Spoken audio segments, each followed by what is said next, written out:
Welcome to 50 Lessons. This podcast explores capoeira as a practice that shapes how we live and teach. My name is Alex Maltsev. In this first season, I'm sharing the lessons from my book, 50 Lessons on Capoeira, Teaching and Life. Let's begin. Chapter 4. 3 Pillars. To become a master, start by being a good student. What is it to be a good student? Mestre Ombrinho, perhaps the first non-Brazilian master in the history of capoeira, says that being a good student is based on the 3 pillars. The first pillar is the academy. Find a teacher, join a school, and be a member of a group of students. Practice with your classmates. Be consistent in your attendance. Learn the basics and foundations first.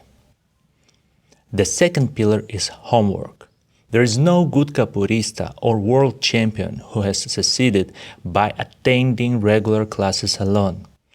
Practice at home, practice by yourself, train what you learned in class, work mindfully on your own to internalize good technique, balance, coordination, strength, and flexibility.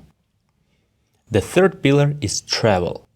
After enough time in the academy and with home practice, when you feel stuck, go out and travel. Participate in workshops, seminars, rodas, and events with other groups, but choose wisely. In the words of Mestre Ombrinho, discover how your game works with other capoeiristas, how your style works with other styles.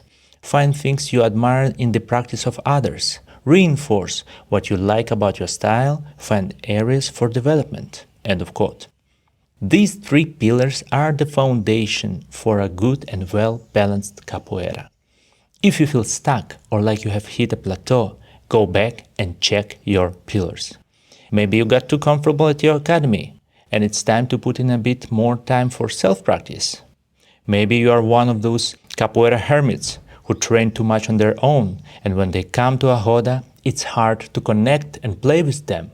If so, it's time to return to the first pillar. Or maybe you travel too much, treating capoeira and life like a party, jumping from event to event without truly progressing. For me, this story was a reminder of the importance of the first pillar, academy work. As a capoeirista, I have always been active, but even for someone like me, this concept was a humbling reminder of the value of consistent practice with your group, with my group. As a teacher, I have often seen students struggle with imbalances. Some spend too much time in class without practicing on their own or stepping outside their comfort zone to explore other styles. Others become workshop enthusiasts, hopping from event to event, but their lack of fundamentals holds them back in the roda. Sharing the story of 3 pillars with students has helped many of them refocus and realign their priorities. So, check your pillars, work on them. Make sure they are balanced. They are not just a strategy for capoeira, they are a strategy for life. Footnotes. Mestre Ombrinho, Michael Goldstein, is the head instructor at the New York Mindful Capoeira Academy.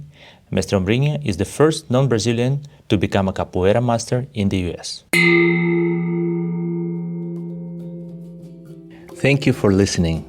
If this episode resonated with you, you can find the book 50 Lessons on Capoeira, Teaching and Life on Amazon. New episodes are published regularly as I continue recording the book and reflecting on the lessons it contains. See you in the next episode.